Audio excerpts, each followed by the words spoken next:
Halo semuanya, selamat datang di channel saya. Program ini bernama Belajar Mandarin bersama Stewart. Tujuannya adalah mengajarkan bahasa Mandarin dengan menggunakan bahasa Indonesia. Sebagai seorang warga Malaysia yang sudah bekerja dan tinggal di Indonesia selama 20 tahun, saya cukup memahami kondisi komunitas Tionghoa di Indonesia. Walaupun larangan belajar bahasa Mandarin sudah dicabut sejak lama, namun situasi pembelajaran bahasa Mandarin secara keseluruhan masih kurang ideal.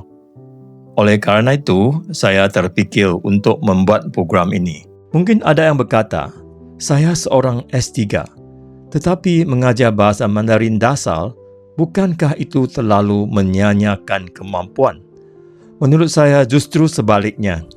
Saya memang tidak punya pengalaman mengajar dan tidak mengetahui metode yang benar dalam mengajar bahasa Mandarin. Yang saya miliki hanyalah perasaan mendalam terhadap tanah Indonesia selama 20 tahun ini, serta harapan agar banyak teman-teman Tionghoa saya di Indonesia dapat mulai belajar bahasa Mandarin. Dengan bisa berbahasa Mandarin, pasti bermanfaat untuk pekerjaan maupun bisnes.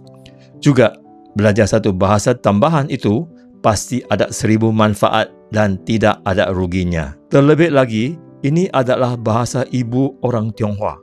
Kalau tidak bisa berbahasa Mandarin, rasanya kurang tepat. Walaupun saya sudah tinggal di Indonesia selama 20 tahun, bahasa Indonesia saya masih perlu diperbaiki.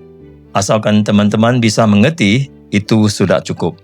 Saya akan mulai mengajarkan dari dasar, iaitu 1, 2, 3, 1, 2. Teman-teman yang sudah punya sedikit dasar bisa menggunakannya sebagai pengulangan atau latihan. Seiring berjalannya kursus, materi akan semakin mendalam. Supaya saya punya motivasi untuk terus membuat konten, mohon teman-teman bantu subscribe dan bagikan channel saya, agar lebih banyak orang yang sungguh-sungguh ingin belajar bahasa Mandarin bisa mengenal program ini.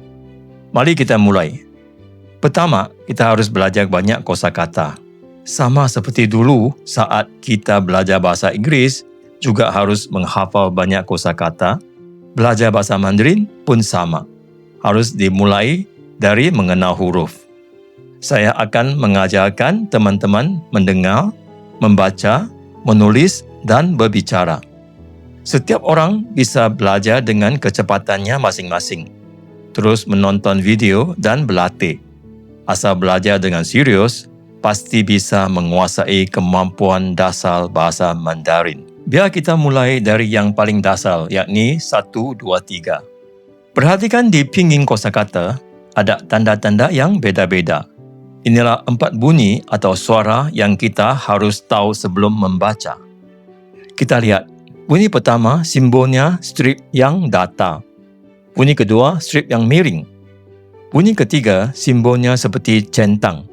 Bunyi keempat, juga strip yang miring, namun ke arah yang beda dengan bunyi yang kedua. Jadi, keempat-empat bunyi ini menandakan cara baca yang beda walaupun pinggirnya sama. Sebagai contoh, kita ambil contoh pinggir pa. Bunyi pertama, pa, berarti angka 8.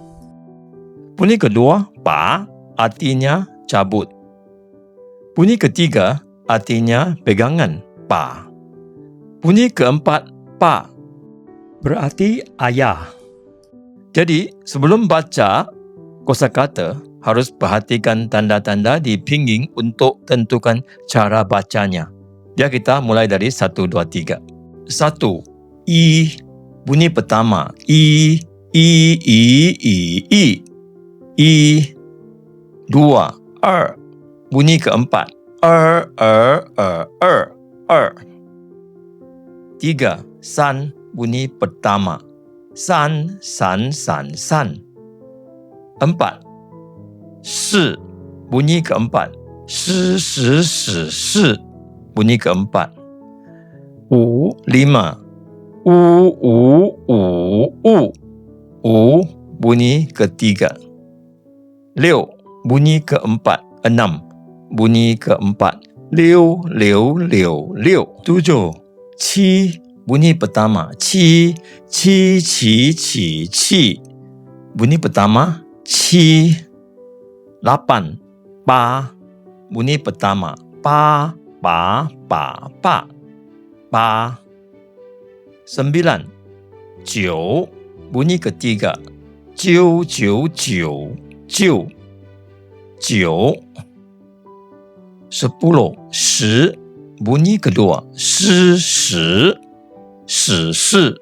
10 bunyi kedua. Bai, 100. Bai bunyi ketiga, bai, bai, bai. Jadi, teman-teman, 1, 2, 3, 4, 5, 6, 7, 8, 9, 10, bai.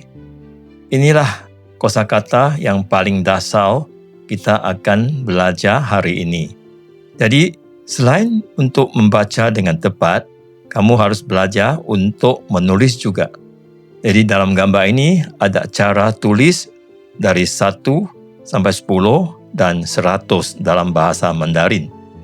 Jadi, saya harap Anda semua akan mengulangi cara bacanya dengan tepat, dengan ingat ada 4 bunyi yang beda dalam bahasa Mandarin dan juga belajar untuk menulis kosa-kosa kata ini. Sekian untuk lesson pertama ini. Kita berjumpa di lesson kedua. Sampai jumpa.